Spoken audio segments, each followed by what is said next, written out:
Imagine-se deitado, confortável, pronto para adormecer.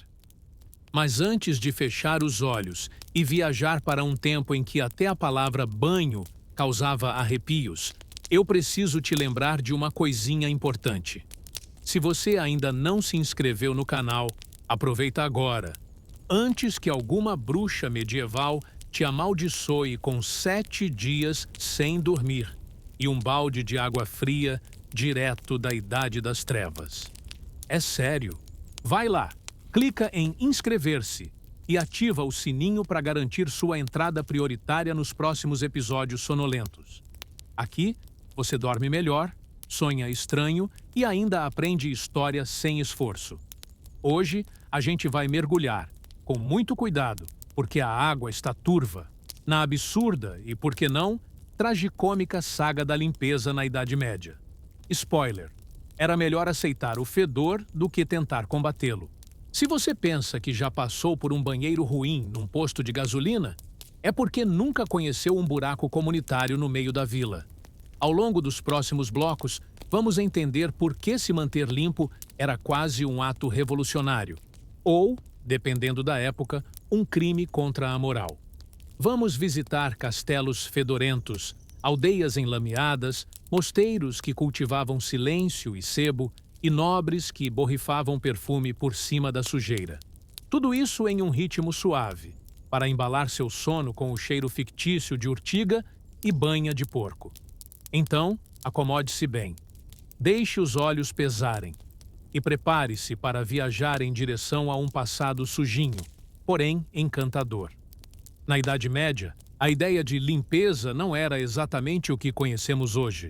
Em tempos em que até a realeza usava a mesma roupa por semanas e as camadas de sujeira eram vistas como proteção contra o frio ou, veja só, contra doenças, o ato de se lavar com frequência podia levantar suspeitas.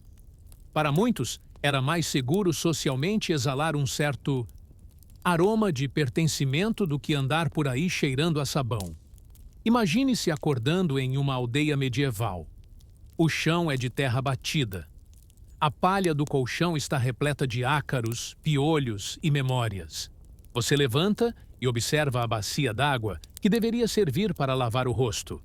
A água está turva e fria, muito fria, porque não existe torneira, muito menos aquecedor. A higiene começa com coragem e termina com um pano úmido que é passado nas partes mais necessárias do corpo. E só. Os banhos completos, quando aconteciam, eram quase sempre por necessidade extrema ou em ocasiões muito específicas, como uma doença, um casamento ou um surto de pulgas descontrolado. E mesmo assim, havia controvérsia. A Igreja, durante muitos séculos, via os banhos com certa desconfiança. Afinal, despir-se era algo que poderia levar a tentações, e o calor da água era um convite perigoso para pecados ainda maiores. As casas comuns, claro, não tinham banheiros, muito menos encanamento.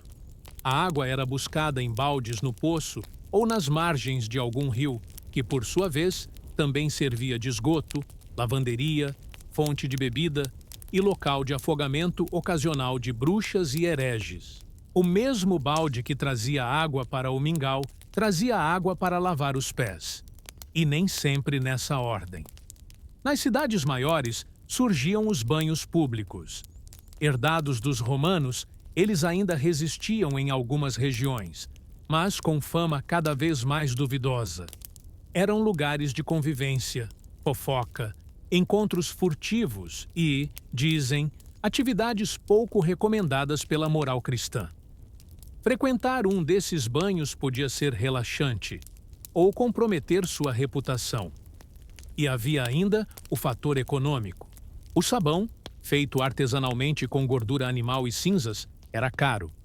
Muitos usavam apenas água ou misturas de ervas, como urtiga, sálvia ou camomila, para espantar os maus odores.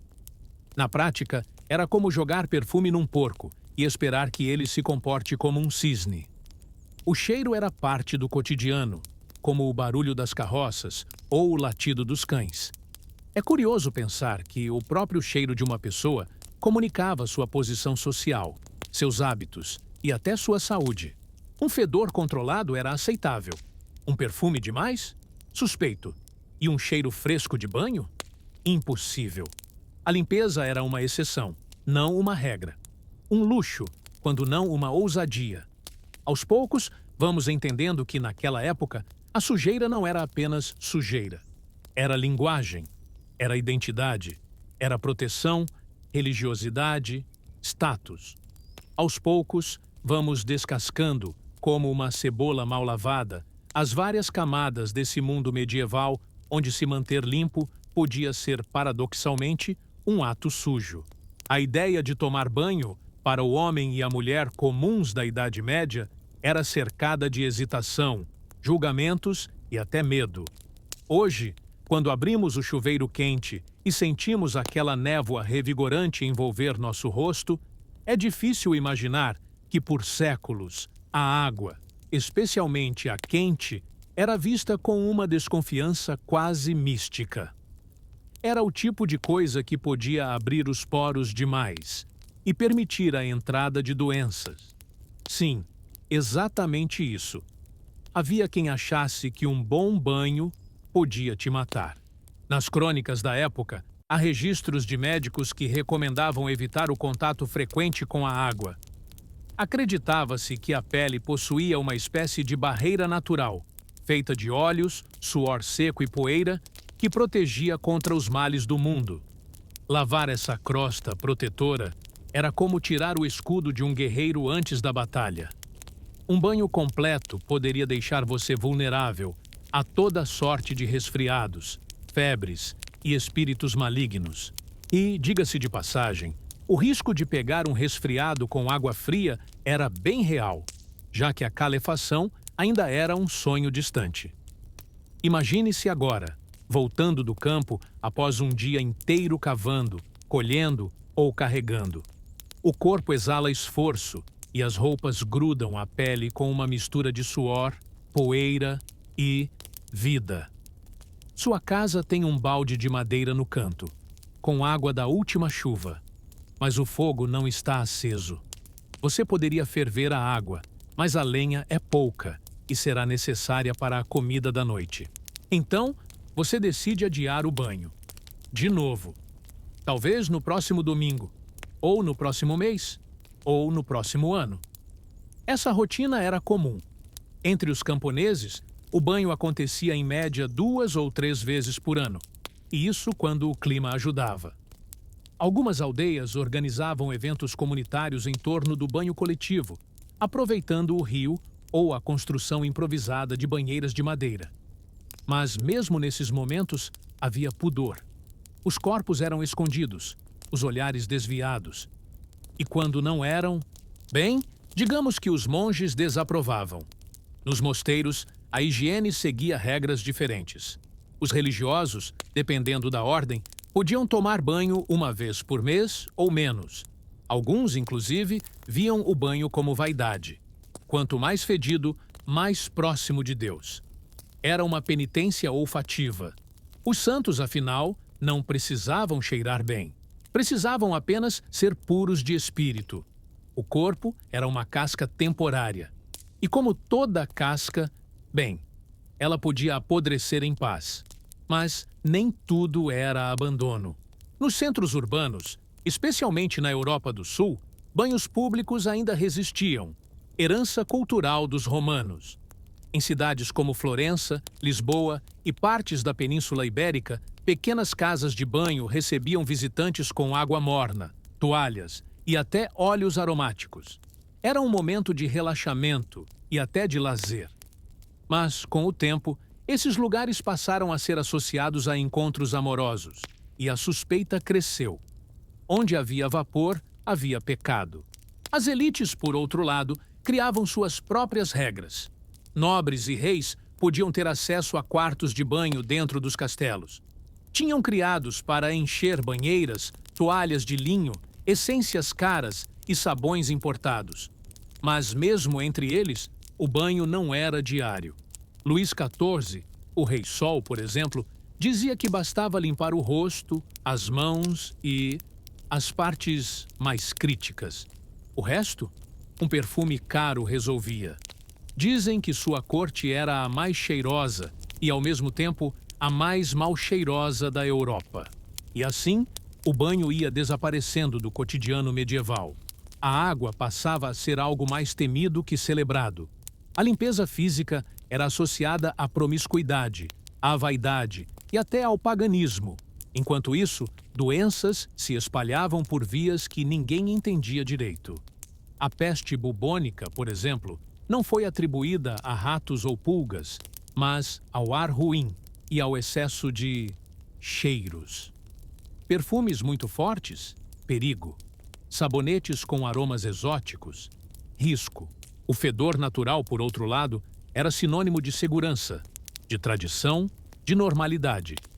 A superstição era tanta que algumas pessoas dormiam com pequenos sacos de ervas ou tecidos embebidos em vinagre pendurados no pescoço, acreditando que isso purificava o ar ao redor e os protegia. Os médicos da peste usavam máscaras em forma de bico cheias de ervas justamente por esse motivo. O odor, sempre ele, era uma ferramenta de defesa, ou, pelo menos, acreditava-se nisso. Para lidar com o cheiro real, as pessoas se adaptavam. Camadas de roupas escondiam manchas, acessórios como lenços ou broches aromáticos tentavam disfarçar o que não podia ser eliminado. Era comum que roupas fossem purificadas ao sol ou com fumaça. Isso não limpava nada, claro, mas dava a sensação de frescor, ou, pelo menos, enganava o nariz por alguns minutos. Ainda assim, havia quem desafiasse a norma. Pequenos grupos, viajantes, curandeiros, mulheres sábias e até algumas comunidades isoladas mantinham práticas de banho com frequência maior. Eram exceções e, muitas vezes, alvos de desconfiança. Afinal, quem se lavava tanto devia estar escondendo algo. Com o tempo, essas práticas começariam a mudar, mas isso é assunto para daqui a pouco. Por enquanto, vale lembrar que, na Idade Média, tomar banho podia ser visto como ato de luxo, vaidade ou pura insensatez. E, enquanto você aí provavelmente tem um sabonete com aroma de lavanda à disposição, lembre-se, houve tempos em que isso seria considerado perigoso. Ou, pior ainda, desnecessário. Imagine-se agora, depois de um longo dia em uma aldeia medieval, tentando descansar. Lá fora, o vento sopra por frestas das janelas de madeira mal vedadas e as galinhas que dormem no canto da casa ainda arrulham baixinho. O cheiro do mingau do jantar, de cinzas e fumaça, ainda paira no ar. Não há colchão macio, nem travesseiro de plumas. O que há é um leito de palha. E junto com ele, a companhia inevitável dos pequenos habitantes invisíveis que fazem desse colchão o lar perfeito. Dormir na Idade Média era uma atividade bem diferente do que conhecemos hoje. As camas dos camponeses consistiam, em sua forma mais básica, em um amontoado de palha, feno ou folhas secas, colocados sobre o chão de terra batida. Em alguns casos, usava-se um estrado de madeira simples, que mantinha o colchão improvisado levemente afastado do solo, protegendo da umidade e dos roedores, pelo menos na teoria. No mundo real, era difícil manter qualquer coisa realmente seca, limpa ou livre de visitantes indesejados. Os chamados colchões de palha eram, na verdade, sacos de tecido grosseiro, muitas vezes feitos de linho, cânhamo ou lã rústica, recheados com o que estivesse disponível: palha de trigo, folhas secas, ervas amargas, até pelos de animais. Com o tempo, esses materiais acumulavam sujeira, poeira, ácaros e, claro, insetos. Pulgas, percevejos e piolhos eram companheiros constantes e dificilmente havia um lar que estivesse livre deles. As roupas de cama, quando existiam, eram trocadas raramente. E lavar lençóis era uma tarefa rara e árdua, pois exigia sabão, feito artesanalmente, e água quente, que precisava ser fervida em caldeirões no fogo a lenha. O resultado? Um lençol era usado até literalmente começar a rasgar. E mesmo assim, podia ser remendado e reutilizado por mais um bom tempo. Os ricos, claro, dormiam de forma diferente.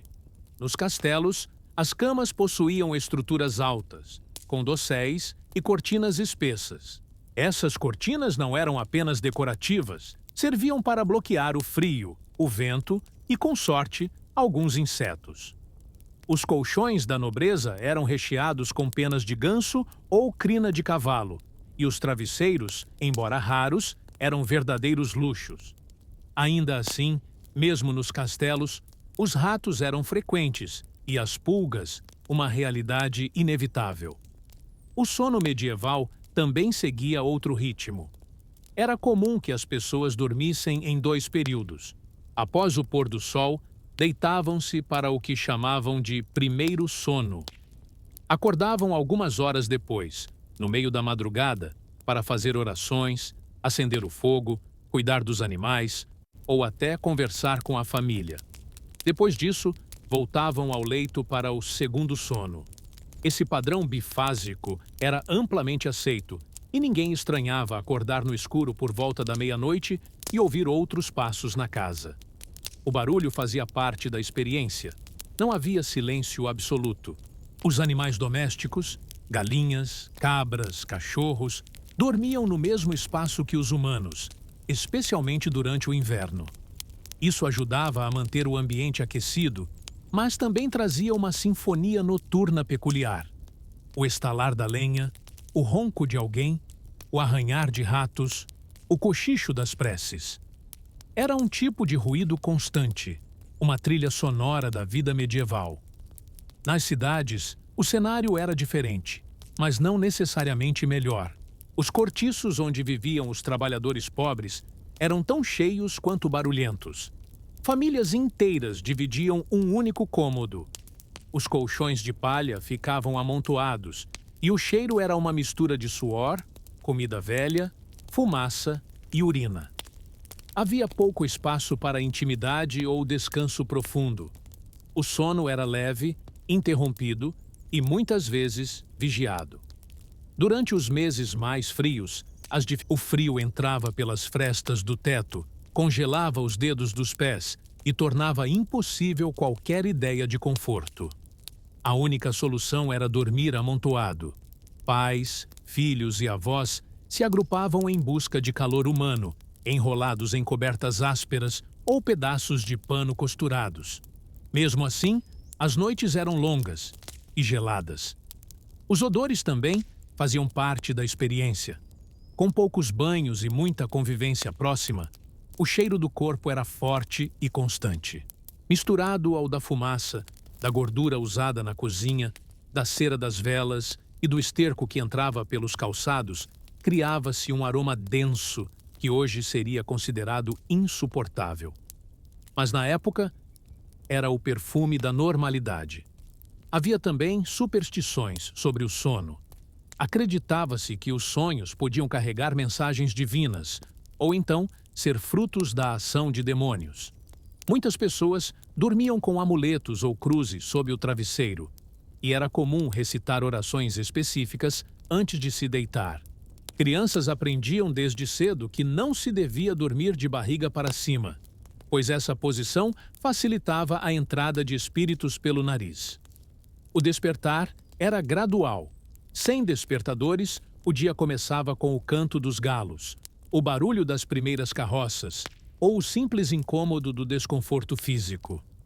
Os mais pobres acordavam com dores nas costas, com picadas ou com o choro de uma criança.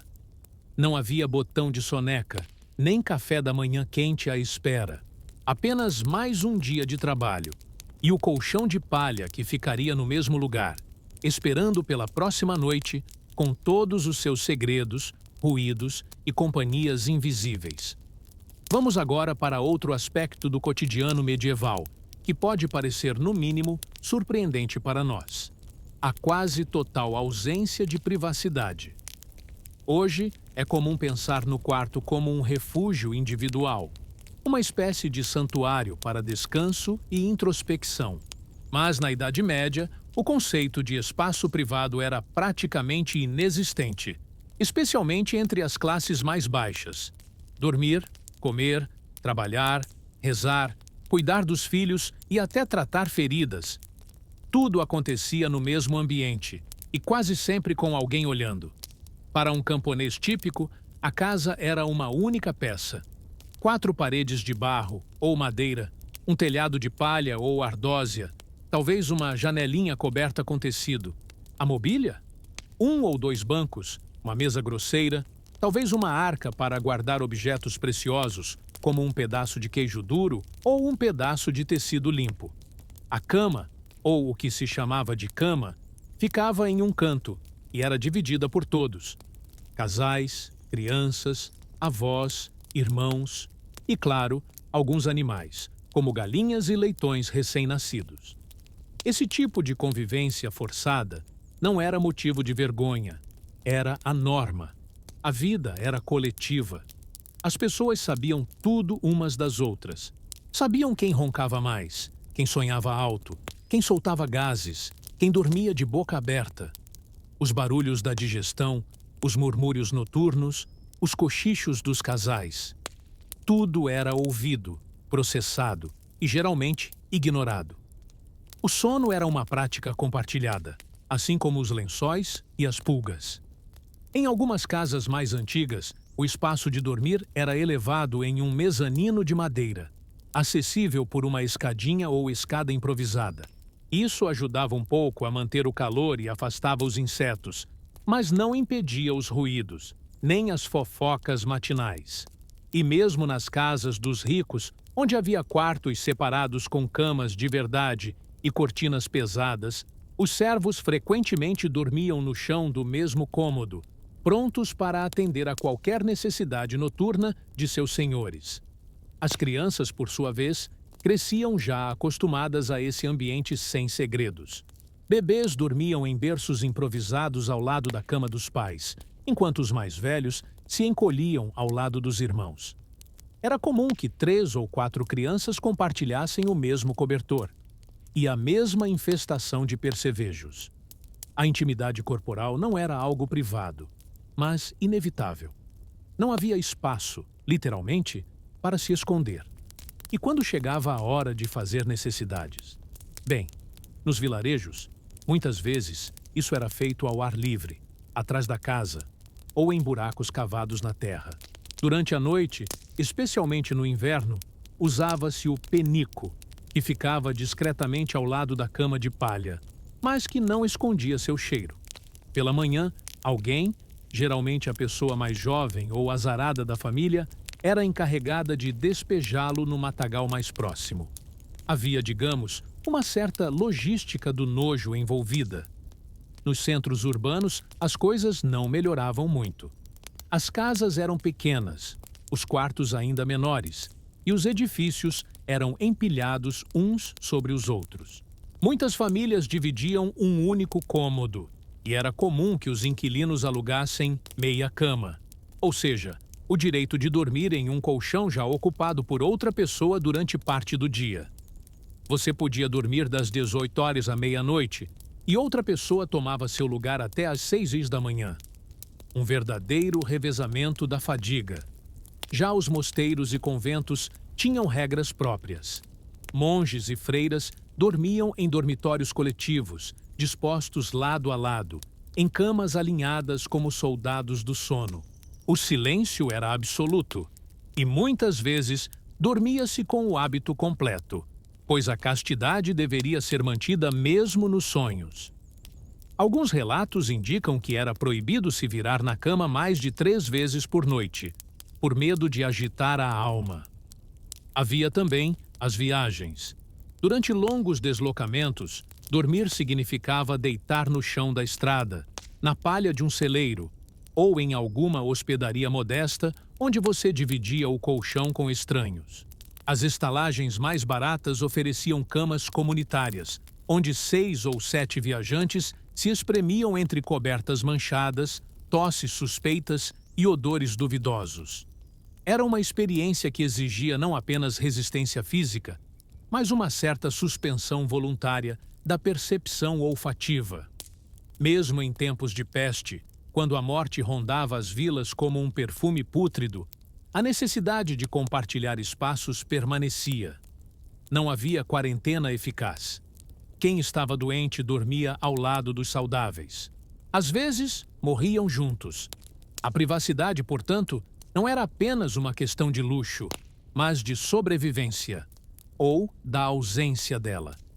Com o passar dos séculos, o surgimento de divisões internas nas casas, de camas individuais e de quartos fechados, trouxe uma nova noção de intimidade.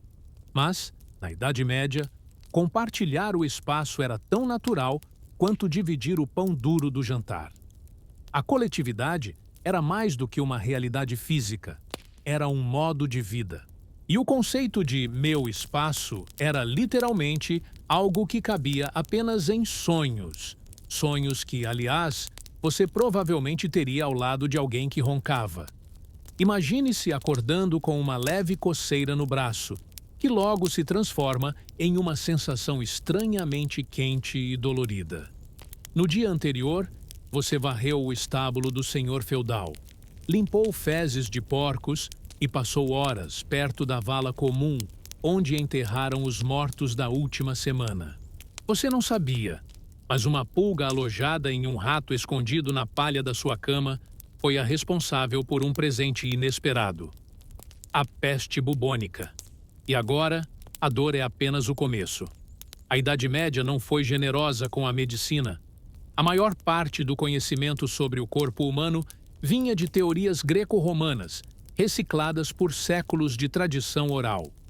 Os médicos, quando existiam, baseavam seus diagnósticos em desequilíbrios entre os humores do corpo: bile negra, bile amarela, fleuma e sangue.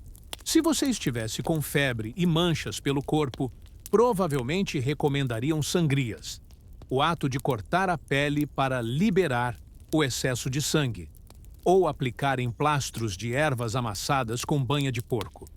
Se isso não funcionasse, bem, era a vontade divina. Mas poucos tinham acesso a médicos. A maioria confiava nas parteiras, nos curandeiros e nas rezadeiras, que combinavam conhecimentos botânicos com orações e, às vezes, fórmulas mais esotéricas. Raízes, fungos, excrementos de animais e até pedaços de ossos humanos moídos eram usados em infusões e pomadas. Se você dissesse que estava com dor de cabeça, poderia receber um cataplasma de pão molhado com vinagre e urina de vaca. Sim, essa era uma receita real. Nas aldeias, as doenças se espalhavam com a velocidade de um bocejo em reunião. A água potável era rara. Os dejetos humanos eram despejados diretamente nas ruas ou nos rios, e os animais circulavam livremente entre casas, feiras e igrejas. As fezes de porco se misturavam ao barro, os ratos comiam os restos de comida das cozinhas abertas, e as crianças brincavam descalças no meio disso tudo. A higiene era um conceito distante, quase místico.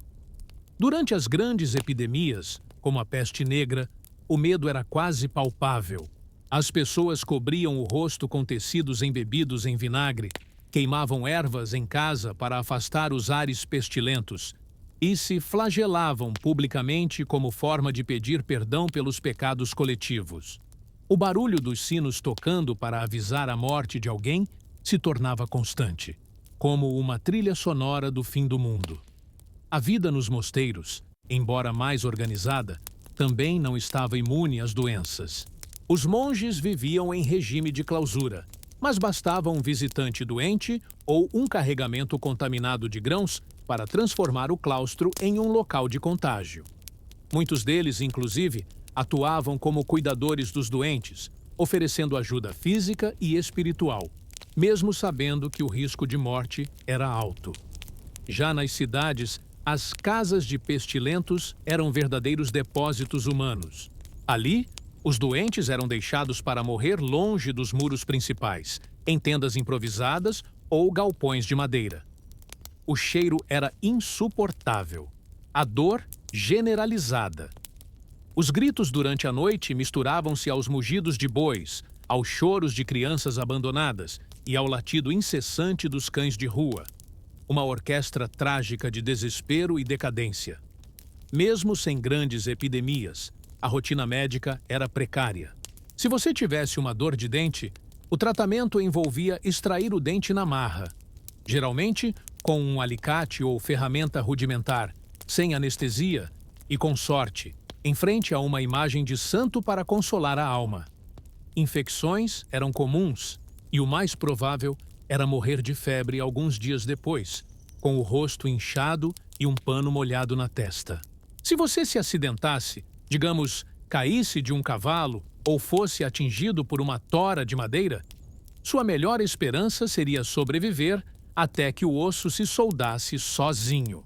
Caso contrário, poderia ser submetido a uma amputação. Mas, atenção, sem higiene, sem esterilização e com um ajudante segurando você à força enquanto o cirurgião usava uma lâmina cega. Sim, era brutal. Mas essa era a realidade para muitos. O curioso é que, em meio a tudo isso, havia rituais de cura que tinham mais efeito psicológico do que médico. Algumas pessoas acreditavam que enterrar um pedaço da própria roupa em um cruzamento de estradas afastava a doença. Outras carregavam amuletos com pelos de animais ou pedaços de relíquias sagradas. Era a ciência da esperança, talvez ineficaz, mas emocionalmente reconfortante. Nas cortes reais, o acesso à medicina era mais sofisticado, mas não necessariamente mais eficaz. Os médicos da realeza prescreviam xaropes de ouro em pó, banhos de leite e dietas à base de vinho. O rei Eduardo III da Inglaterra, por exemplo, acreditava que um colar de joias podia afastar a peste. A aristocracia acreditava que sua nobreza de sangue os protegia, mas, na verdade, o vírus não fazia distinção. E muitos tombaram em camas forradas de veludo, cercados por perfumes que não abafavam o cheiro da morte. Ao fim do dia, na Idade Média, estar doente era uma sentença de vulnerabilidade. Sem acesso ao que hoje chamamos de cuidados básicos, o corpo era um campo de batalha silencioso entre o viver e o definhar. E o curioso é que, apesar de todas essas condições assustadoras, as pessoas continuavam vivendo. Continuavam amando, rindo, tendo filhos e colhendo trigo. Porque o medo da doença era apenas mais um elemento entre tantos outros da existência medieval. Imagine que o sol mal nasceu e você já está com os pés cravados na lama, segurando uma pedra quase do tamanho do seu tronco. O mestre de obras, com um chicote nas mãos e uma barba espessa cobrindo o queixo, aponta com firmeza para o local onde ela deve ser colocada. Você não tem tempo de questionar. Só obedece. Essa é sua rotina. Você é um dos milhares de trabalhadores responsáveis por erguer castelos, catedrais e muralhas que, ironicamente, não foram feitos para gente como você. Mas são suas mãos que constroem, uma calosidade por vez. Ser um operário medieval no ramo da construção era como assinar um contrato silencioso com a exaustão. Pedras que pesavam mais que um homem adulto, argamassa feita com cal viva que queimava a pele, escadas improvisadas de madeira que mais pareciam armadilhas, e nenhuma garantia de salário, de segurança, ou sequer de que o projeto seria concluído durante sua vida. Os catedrais góticas, por exemplo, levavam décadas, às vezes séculos, para serem concluídas. Muitos morriam sem ver a ponta da torre que ajudaram a assentar. As ferramentas eram simples, mas cruéis. Talhadeiras cegas, martelos pesados, cordas ásperas e uma espécie de andaime feito com tábuas mal encaixadas que balançavam ao menor vento. Subir 30 metros de altura com um cesto de pedras equilibrado nos ombros não era uma exceção, mas o esperado. Os acidentes eram tão comuns quanto os atrasos. Um pé escorregava, uma corda rompia, uma pedra despencava, e o silêncio que seguia esses eventos era sempre o mesmo. Um breve lamento, e logo depois, o som contínuo das ferramentas voltando ao trabalho. Para muitos, essa ocupação não era uma escolha, era o que havia. Servos obrigados a trabalhar por dívidas, camponeses recrutados em tempos de calmaria, até mesmo criminosos cumprindo penas físicas, todos acabavam no mesmo canteiro. Alguns recebiam por dia trabalhado, outros apenas comida. E havia ainda aqueles que recebiam a promessa de salvação espiritual. Construir para a igreja era visto como uma forma de redenção. As jornadas começavam antes do sol e terminavam apenas quando a luz natural desaparecia. Não havia iluminação artificial. Os olhos ardiam de poeira e fumaça. Os pulmões se enchiam de partículas de pedra. E as costas carregavam tanto peso quanto os próprios muros. O som era constante. Batidas, arrastões, comandos, gritos abafados de dor e orações murmuradas entre um carregamento e outro. Era quase um cântico rude da arquitetura. Ainda assim, havia uma estranha sensação de orgulho. Alguns operários deixavam suas iniciais escondidas em blocos de pedra. Outros criavam padrões sutis nas janelas, pequenas assinaturas visuais que passariam despercebidas por reis e bispos, mas que eles sabiam estar ali. Era a única forma de existir dentro de uma obra que jamais traria seus nomes para a história. As refeições eram feitas no próprio local. Um pão duro, um caldo ralo de nabo, talvez uma coxa de galinha para os mais experientes. A água vinha de baldes compartilhados e frequentemente estava contaminada. Mas ninguém tinha tempo para pensar nisso, apenas para engolir rápido e voltar ao trabalho antes que o mestre percebesse a pausa longa demais. Durante o inverno, os canteiros se tornavam verdadeiras armadilhas. A pedra ficava escorregadia, a madeira quebradiça e os corpos enregelados. Alguns usavam panos enrolados nos pés por falta de botas. Outros improvisavam mantas com sacos de farinha. O frio era um trabalhador invisível que roubava a agilidade dos dedos e tornava cada tarefa mais lenta e mais perigosa. A maioria das construções de grande porte, como castelos e catedrais, envolvia não apenas força física, mas também algum conhecimento técnico. Os pedreiros experientes, chamados de mestres canteiros, conheciam medidas, alinhamentos, técnicas de encaixe e balanceamento. Esses homens eram mais respeitados e, às vezes, viajavam de cidade em cidade, oferecendo seus serviços. Mas mesmo eles viviam com pouco. Um quarto compartilhado, uma túnica suada e mãos cobertas por calos que mais pareciam cascas de árvore. O mais curioso é que, apesar do sofrimento, essas construções nasciam com beleza e precisão. Arcos ogivais, rosáceas coloridas, torres simétricas, tudo feito à mão, com ferramentas básicas e muito suor. A ironia cruel era que essas estruturas, símbolo de fé, poder e permanência, eram erguidas por homens invisíveis, que não podiam sequer adentrar seus salões uma vez prontos. E, no fim do dia, quando o sino tocava e a luz baixava, os operários caminhavam de volta para suas tendas ou vilas, com os ombros curvados e as mãos doloridas.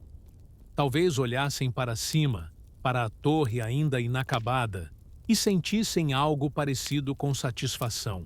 Ou talvez apenas desejassem que o dia seguinte não trouxesse tanto vento.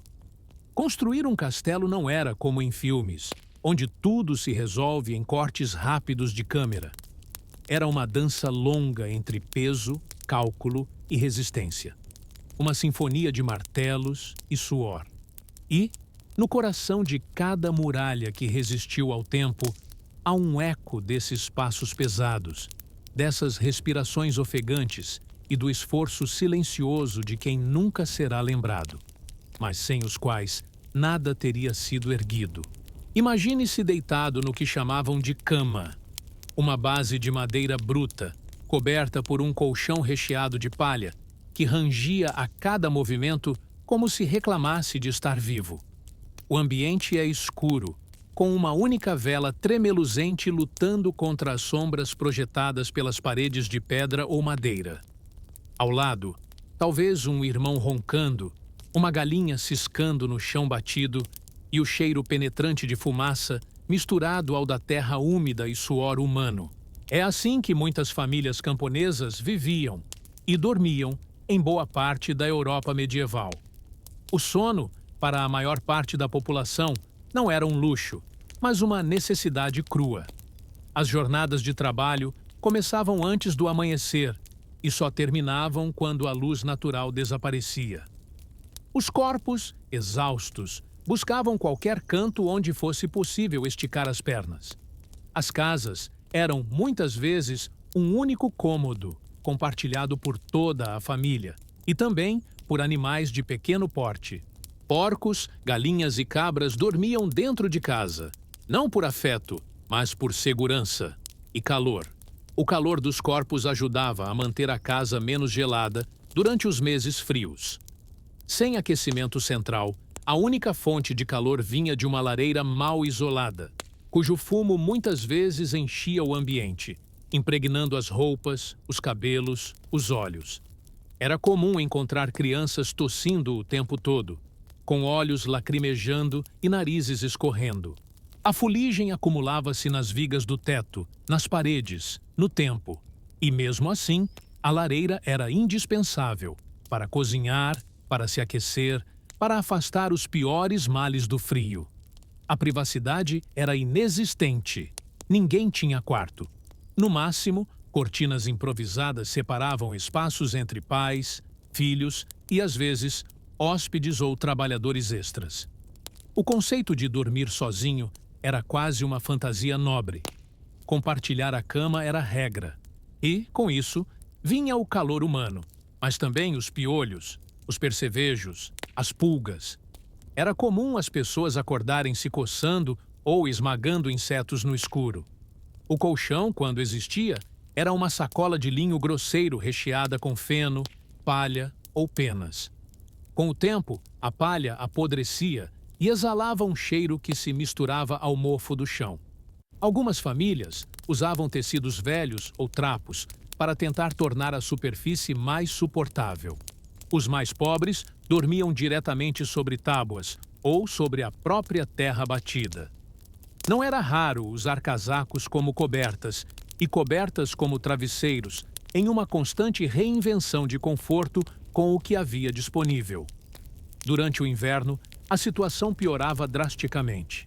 A água congelava nas jarras. As correntes de ar atravessavam as frestas das janelas, quando havia janelas. E mesmo com camadas de roupas, o frio se infiltrava nos ossos. Alguns dormiam com os pés dentro de sacos de pano recheados com feno seco, tentando manter a sensibilidade dos dedos. Ainda assim, casos de congelamento, pneumonia e mortes súbitas durante a noite eram comuns. O sono era interrompido com frequência. Barulhos de animais, tosses persistentes, gemidos de dor de dente ou de barriga. E, para quem bebia água contaminada, o que era praticamente todo mundo, os episódios de diarreia noturna eram uma realidade desconfortável. O banheiro? Um balde, uma fossa do lado de fora ou simplesmente o mato mais próximo. Mas levantar-se no escuro era um risco. Tropeços, quedas e encontros com ratos ou cobras faziam com que muitos preferissem segurar o quanto podiam. Apesar de tudo isso, o ato de dormir era também um momento de conexão. Histórias eram contadas antes do descanso, murmúrios atravessavam as trevas, orações sussurradas invocavam proteção divina. Era no escuro da noite que se compartilhavam segredos, promessas, desejos e até pequenas canções para embalar os menores. Havia um senso de união na dificuldade, uma aceitação quase terna de que, mesmo com tudo contra, era ali, naquele lugar improvável, que se encontrava refúgio. Com o passar das estações, os hábitos também mudavam. Durante o verão, as famílias dormiam com portas abertas ou do lado de fora, quando possível. fugindo do calor e do cheiro concentrado. Já nos tempos de colheita, muitos dormiam nos campos, em acampamentos improvisados, em turnos, para proteger as plantações ou acelerar os trabalhos. O descanso era moldado pelas exigências da terra, não pelas vontades individuais. Havia ainda o fenômeno do primeiro e segundo sono, um padrão comum entre os camponeses. As pessoas dormiam ao entardecer, acordavam no meio da madrugada por 1 ou 2 horas, tempo usado para rezar, conversar ou fazer pequenas tarefas, e voltavam a dormir até o amanhecer. Esse intervalo, hoje considerado anômalo, era absolutamente normal e até necessário, dado o ritmo do dia e as limitações da época. Dormir na Idade Média era, acima de tudo, um ato de resistência. Resistência ao frio, à fome, às doenças, à dor crônica. E ainda assim, no meio dessa precariedade toda, havia sonhos. Sonhos de melhores colheitas, de menos guerras, de mais pão na mesa. Sonhos pequenos e valiosos, embalados por chiados, roncos e o sopro tímido de uma vela prestes a se apagar. Imagine o dilema. Você trabalhou o dia inteiro, pisou na lama, cuidou de animais, carregou lenha, mexeu com fezes, sangue, urina, poeira e gordura. E ao final do dia, ao contrário do que esperaríamos, o banho não era uma opção simples, ou mesmo uma opção. Na Idade Média, se limpar podia ser mais perigoso do que permanecer sujo. A sujeira, por mais irônico que pareça, era vista como uma forma de proteção. E o medo da água era real. Comecemos com os banhos públicos, que até o século XIII eram razoavelmente populares nas cidades europeias. As chamadas estufas funcionavam como casas de banho comunitárias com caldeiras de água quente, bacias de madeira, toalhas compartilhadas e, por vezes, música ou serviços extras de relaxamento. Porém, com o tempo, esses locais passaram a ser associados à promiscuidade, doenças venéreas e práticas condenadas pela Igreja. E assim, pouco a pouco, começaram a ser fechados ou demonizados. Em algumas regiões, banhar-se tornou até um sinal de vaidade perigosa. Os médicos da época alertavam que abrir os poros com água quente deixava o corpo mais vulnerável a doenças. A crença era que o miasma, ar contaminado, entrava no organismo com mais facilidade pela pele limpa. Resultado? Muita gente evitava água, sabão e bucha, como quem evita veneno. Era comum trocar de roupa como alternativa ao banho. A limpeza se resumia a lavar o rosto, as mãos, com parcimônia, e manter lenços perfumados por perto para disfarçar odores. A elite, curiosamente, era mais propensa a banhos, mas de forma ritualizada. Damas nobres eram colocadas em grandes tinas forradas com panos, flores e ervas aromáticas. Criadas jogavam baldes de água morna e esfregavam suavemente a pele com panos finos. Não havia espuma, nem sabonete, e muito menos shampoo. O cabelo era raramente lavado, às vezes 1 ou 2 vezes por ano. O foco era no perfume, não na higiene real. Já os nobres homens evitavam molhar-se por completo, acreditando que isso comprometia sua virilidade ou aumentava o risco de febres. Para os camponeses, a realidade era ainda mais crua. O banho acontecia, quando muito, nos rios, e mesmo isso era raro. Em épocas frias, quase impensável. A água dos rios era suja, compartilhada com animais e frequentemente contaminada por esgoto ou cadáveres. E não havia privacidade. Banhar-se nu podia gerar escândalos ou punições. Assim, a higiene se resumia a esfregar-se com palha, areia ou panos secos para remover a sujeira mais evidente. Era o famoso banho de gato, mas com menos água e mais atrito. O sabão existia, mas era um item caro e pouco usado. Feito de gordura animal e cinzas, era duro, escuro e mal cheiroso. Servia mais para roupas do que para o corpo, e mesmo as roupas não eram lavadas com frequência. vestidos e calças eram usados por semanas. O truque era ter camadas. Roupas íntimas absorviam a sujeira, e essas sim eram trocadas de vez em quando. O conceito de roupa suada simplesmente não existia como hoje. O suor era parte da vida. Curiosamente, os odores corporais também eram percebidos de forma diferente. Em vez de serem sinais de descuido, podiam ser associados à identidade de alguém, como uma espécie de assinatura aromática. Era possível reconhecer um vizinho ou parente pelo cheiro. E como todos estavam mais ou menos na mesma situação, ninguém julgava tanto assim. Ou talvez julgassem, mas baixinho, atrás das mãos. Algumas ordens religiosas estimulavam práticas de limpeza, mas com limites. Monges tomavam banhos rituais em certas datas sagradas, e freiras tinham normas sobre a lavagem das mãos antes da reza. Ainda assim, essas ações eram mais simbólicas do que funcionais. A água não era vista como um caminho para a saúde, mas como um risco. Por isso, a limpeza do corpo era muitas vezes substituída pela limpeza da alma. O foco era moral, não físico.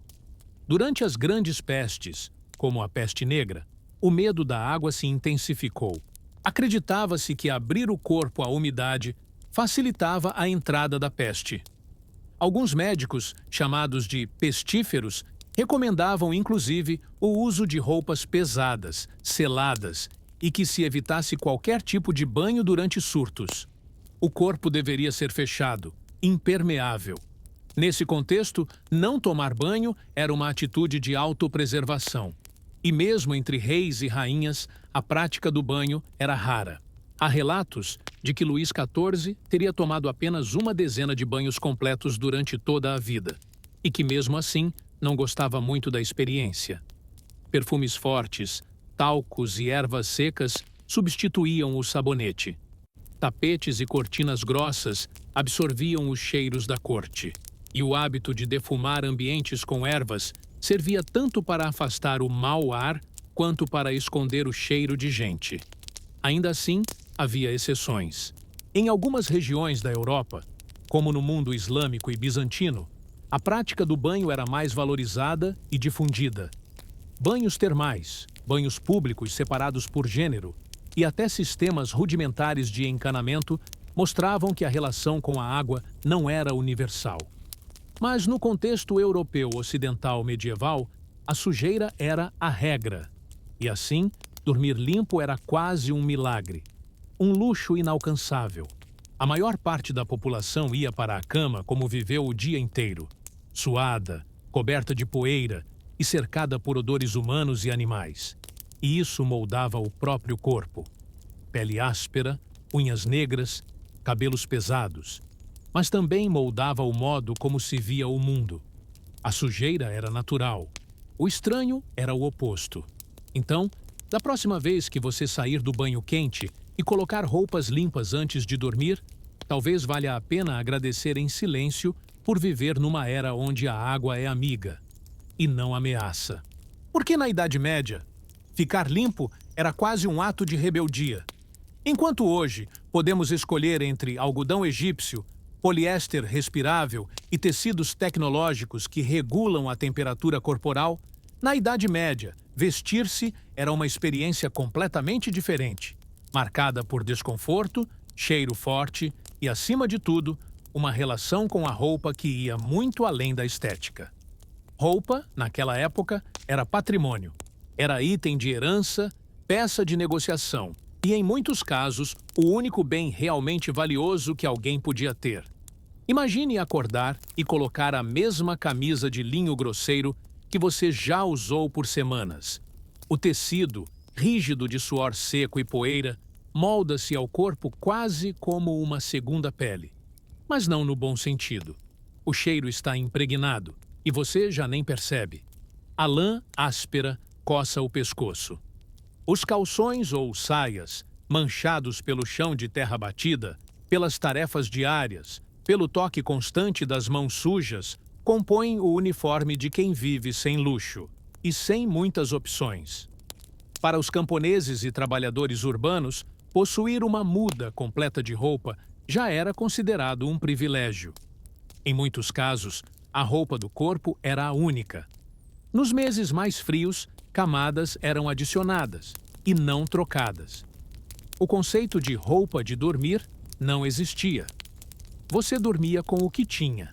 E se tivesse sorte, cobria-se com um manto ou pedaços de tecido usados por alguém mais rico que decidiu se desfazer. Lavar roupas, além de raro, era um evento comunitário. As mulheres, tradicionalmente encarregadas dessa tarefa, iam ao rio com sabão rústico feito de gordura animal e cinzas. A roupa era esfregada em pedras ou tábuas, depois enxaguada em água corrente. Mas lavar frequentemente desgastava o tecido, que já era escasso.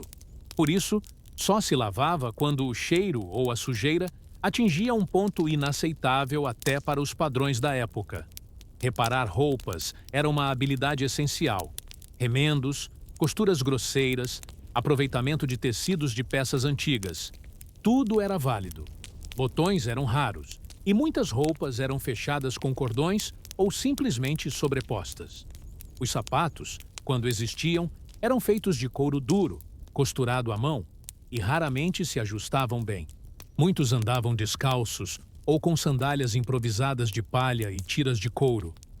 Na corte, a realidade era outra, mas nem tanto quanto se imagina. Os nobres tinham roupas mais vistosas, feitas de veludo, seda e linho fino. Mas nem por isso estavam limpas ou confortáveis.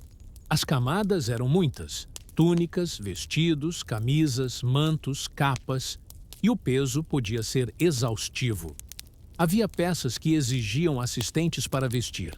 E por mais que o perfume fosse usado em abundância, o cheiro de suor, mofo e gordura corporal ainda se infiltrava nas costuras mais finas. A diferença estava também no simbolismo. As roupas da nobreza eram feitas para comunicar status.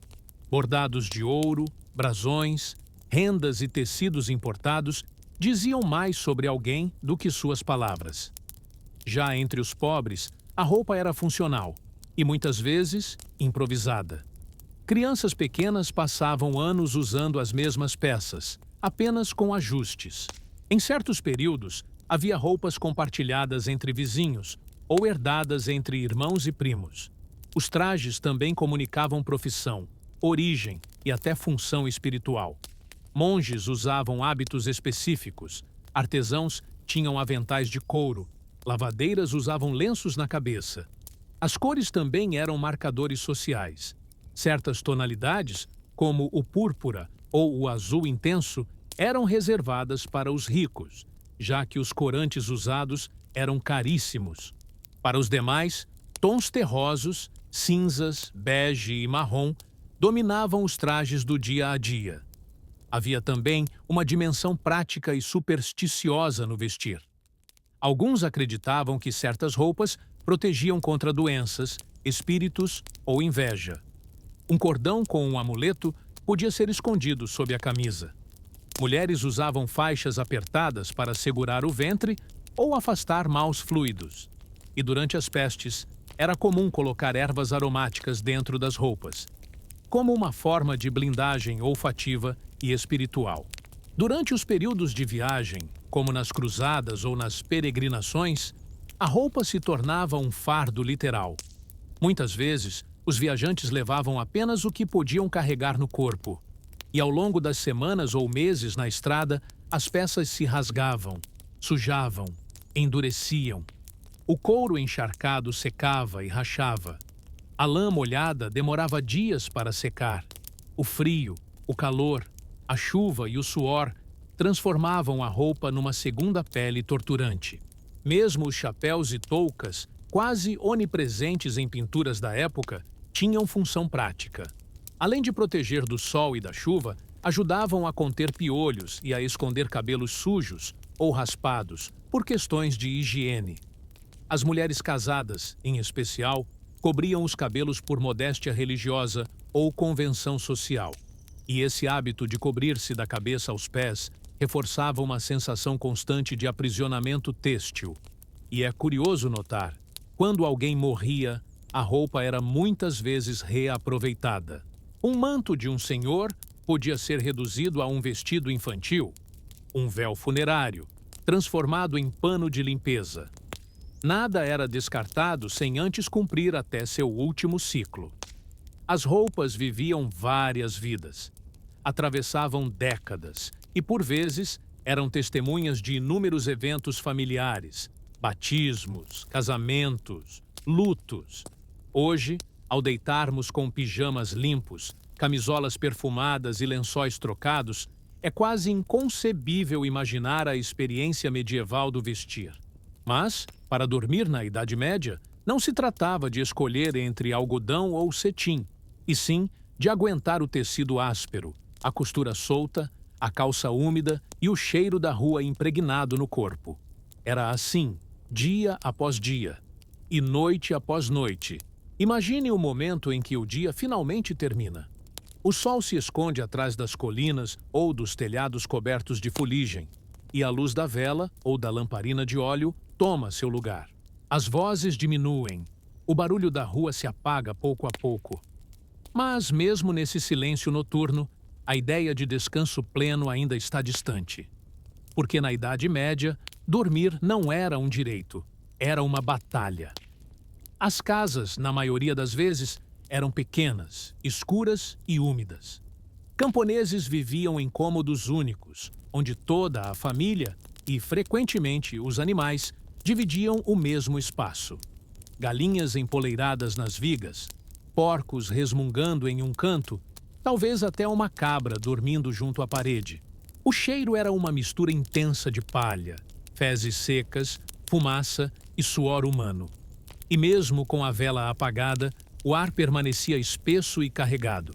O colchão, quando havia, era feito de palha velha, um amontoado amarelado, cheio de pontas duras e detritos.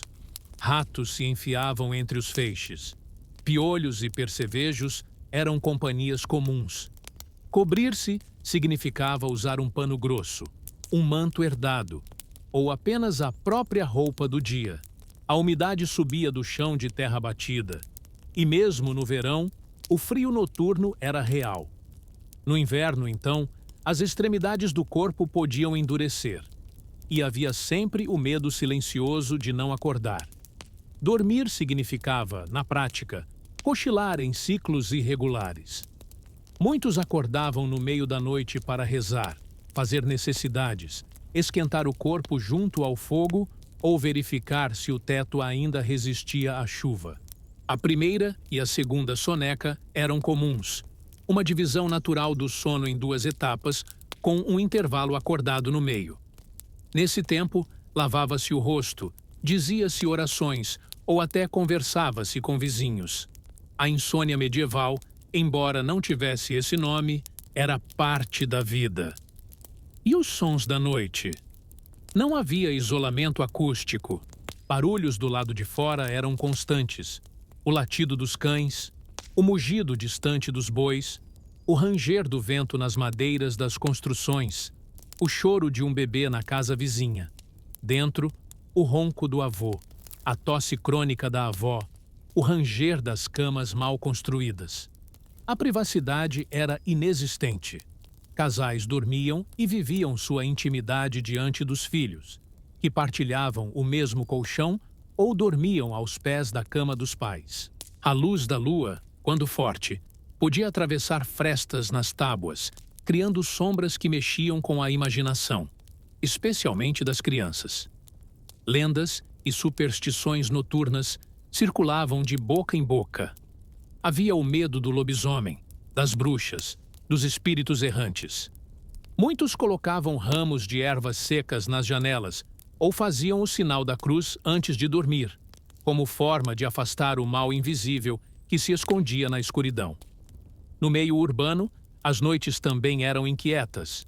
Nos bairros pobres das cidades medievais, as tabernas funcionavam até tarde. Brigas, bêbados cantando, gritos e até pancadas de portas ecoavam pelas ruelas de pedra. Guardas passavam com tochas, alertando para incêndios ou suspeitos. Em noites sem lua, Esbarrar em estranhos ou cair em buracos era comum. Mesmo dentro de casa, não se podia relaxar por completo. Entre os monges, o sono era ainda mais regulado. Nos mosteiros, o sino tocava várias vezes por noite, chamando para as orações das vigílias. Eles acordavam antes do amanhecer, em silêncio, caminhando pelos corredores frios, com sandálias de couro fino, cobertos apenas por hábitos grossos. O descanso era curto, regrado e visto como algo quase pecaminoso se fosse em excesso. Dormir demais era preguiça, e preguiça, um desvio espiritual. As elites dormiam melhor, mas não necessariamente bem. Os colchões eram mais macios, recheados com penas ou lã, e as camas tinham dosséis e cortinas grossas, que protegiam contra correntes de ar e olhares indiscretos. Mas, ainda assim, os parasitas eram problema. E mesmo os nobres conviviam com baratas, mofo e barulho de servos circulando à noite. Muitos dormiam com um punhal debaixo do travesseiro, com medo de traições ou invasões. O descanso era sempre vigilante. A noção de conforto, como a conhecemos hoje, simplesmente não existia.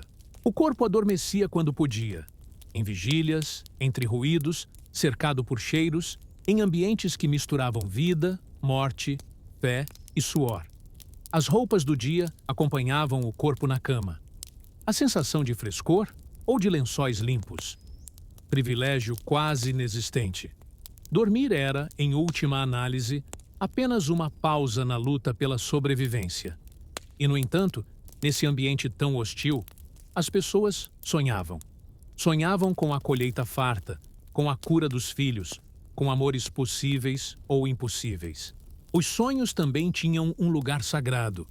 Eram interpretados como sinais divinos, presságios ou mensagens dos antepassados. E mesmo dormindo mal, o ser humano seguia sonhando, como que teimando em encontrar beleza em meio ao desconforto. Hoje, ao deitar em seu colchão, ajustar o travesseiro, escolher a playlist de sons relaxantes e apagar a luz suave do abajur, talvez você perceba o abismo de conforto entre o presente e o passado. Mas também, talvez, entenda que mesmo no desconforto havia um certo ritmo, um ritual, uma luta, e dentro dessa luta, o desejo persistente por repouso. Enquanto a noite avança e seus olhos começam a pesar, talvez reste uma sensação curiosa. A de ter caminhado por um tempo que, apesar de tão distante, ressoa em partes escondidas da nossa rotina. Afinal, a busca por conforto, por descanso, por um canto de paz ao fim do dia, é uma das poucas coisas que não mudaram, mesmo após séculos de revoluções, inovações e mudanças sociais. Dormir, na Idade Média, era um exercício de resistência. Entre os rangidos do madeirame, os insetos invisíveis, os barulhos do estábulo ao lado e os lençóis de palha fedida, repousava uma humanidade persistente. Homens e mulheres que, apesar de tudo, fechavam os olhos todas as noites esperando por um dia menos árduo, por mais proteção, por um corpo menos doído, ou, ao menos, por sonhos que os levassem para longe daquela dura realidade, ainda que por poucas horas. Talvez agora, ao deitar a cabeça no travesseiro, você olhe com novos olhos para o conforto à sua volta. O colchão que sustenta seu corpo, a coberta que envolve com maciez, o silêncio, ou mesmo os ruídos urbanos, que substituem os grunhidos dos porcos e o chiado dos ventos pelas frestas. E talvez sinta, bem lá no fundo, um tipo de gratidão silenciosa, por poder dormir, por ter um canto seguro, por não precisar lutar contra percevejos, frio cortante e colchões de palha apodrecida. Essa foi mais uma viagem histórica feita sob a luz suave da imaginação, onde o passado se revela não como espetáculo, mas como um sussurro que embala. Aqui, não contamos heróis com espadas reluzentes, mas pessoas comuns que enfrentaram a noite como podiam. Porque, às vezes, sobreviver à hora de dormir era por si só uma vitória. Desejo a você uma noite de descanso profundo e que, mesmo que os sonhos o levem a tavernas medievais ou florestas geladas, você desperte amanhã envolto em leveza, como quem voltou de uma jornada longa, mas sem pressa. Boa noite e até a próxima história.